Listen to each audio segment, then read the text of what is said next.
Un millonario desaparecido, meses sin rastro, portadas, teorías, recompensas, y aún así, esa noche, lo único que tenía era barro en las manos y un vacío en la cabeza. Cayó frente a una casa aislada, y una mujer lo escondió sin saberlo.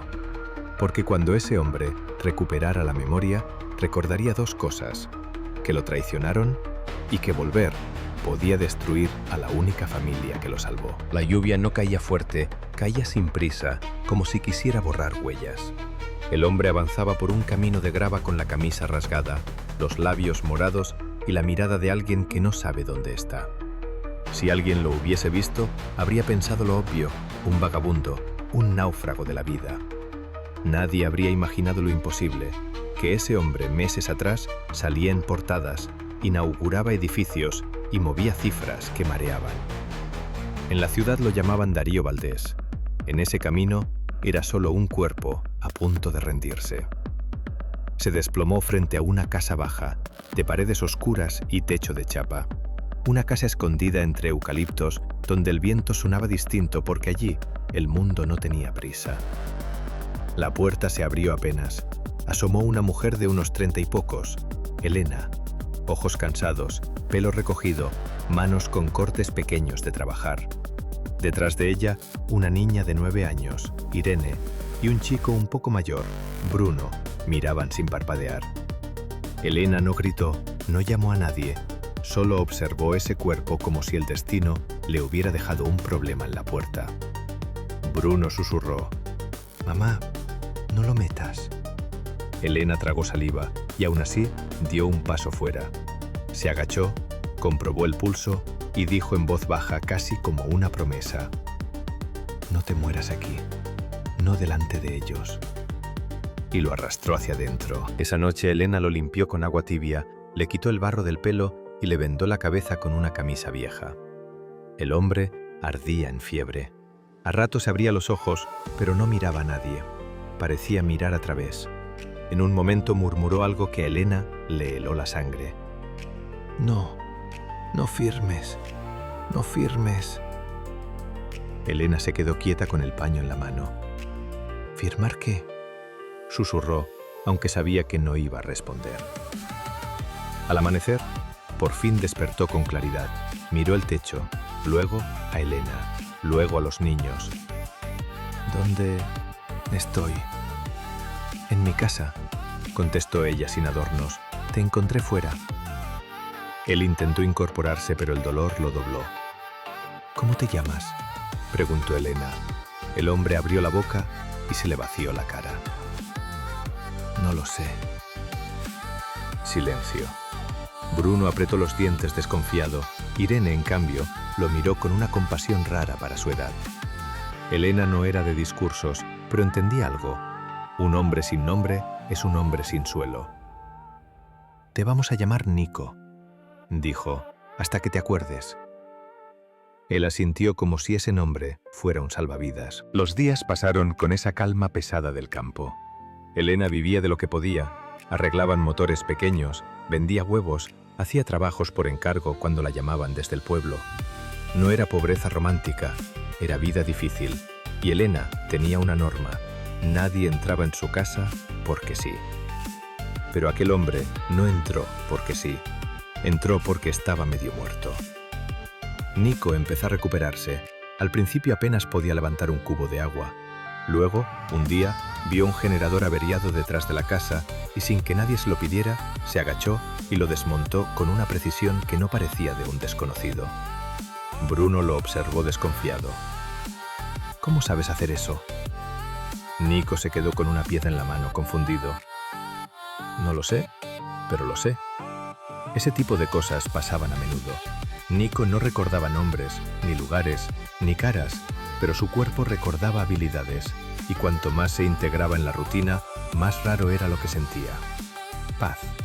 No paz de «todo va bien», paz de «por fin no tengo que demostrar nada». Una noche, Irene le dejó un dibujo junto al plato. Era una casa, 3 figuras y un sol enorme arriba. Nico tragó saliva. No sabía por qué, pero le dolió como si le hubieran tocado una herida antigua. Elena lo vio, lo entendió sin preguntar. «Aquí no te vamos a pedir explicaciones», dijo, «solo que no traigas problemas». Nico la miró un segundo demasiado largo, como si supiera, en algún lugar de su mente, que los problemas ya venían en camino. Mientras tanto, lejos de ese campo, el nombre de Darío Valdés seguía flotando en pantallas y reuniones. Empresario desaparecido, hipótesis de secuestro, negociación silenciosa.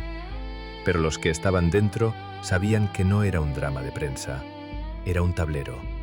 Su socio, Ramos, sonreía ante cámaras y decía frases correctas, pero por detrás cerraba tratos y movía piezas como quien se quita un peso de encima. Porque Darío Valdés no solo era rico, era incómodo. Últimamente hacía preguntas, revisaba contratos y había una palabra que se repetía demasiado en su entorno: fraude. Algunos lo buscaban por preocupación, otros por miedo. Y unos pocos, los peores, lo buscaban por una razón simple: terminar el trabajo. La noche del giro no fue una tormenta, fue fuego. Una chispa del generador, un cable viejo, el viento, y el cobertizo de herramientas empezó a arder. Bruno estaba dentro buscando una linterna. Elena gritó su nombre con una voz que no parecía humana. Nico no pensó, corrió hacia las llamas. El calor le mordió la cara, el humo le cerró los pulmones. Elena intentó agarrarlo. «No entres». Pero Nico ya estaba dentro. En ese segundo, el tiempo se hizo lento. Encontró a Bruno tosiendo, acorralado por humo. Lo cargó a hombros y salió tropezando, cubierto de ceniza. Elena cayó de rodillas al ver a su hijo vivo. Y entonces Nico se detuvo. Miró sus manos negras de hollín y algo se abrió en su cabeza como una puerta oxidada. Un destello, un despacho enorme, cristal, altura, ciudad, una firma, una voz diciendo: «Si no firmas te hundimos». Otro destello, un coche detrás del suyo, pegado, luces largas, un golpe lateral y una última sensación antes del vacío. Alguien quería que desapareciera. Nico retrocedió un paso, mareado. Elena se acercó. «¿Qué te pasa?» Él la miró y lo dijo sin emoción, como una sentencia: «Me acuerdo». Esa madrugada, sentados en la cocina, Nico habló como si cada palabra pesara una tonelada. «Mi nombre es Darío Valdés». Elena no se movió, solo lo miró con una mezcla de rabia y resignación.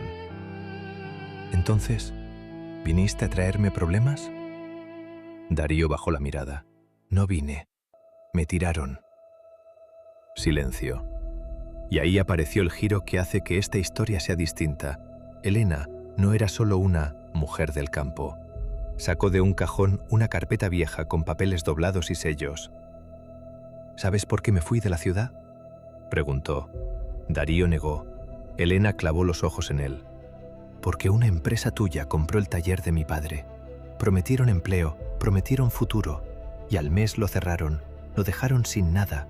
Mi padre enfermó, se rindió, y yo me quedé con 2 niños y un mundo que no perdona». Darío tragó saliva. No recordaba ese caso, y ese era el problema. Su vida estaba llena de decisiones pequeñas que destruían vidas. «Yo no sabía», dijo. Elena sonrió sin alegría. «Eso dicen todos los que están arriba».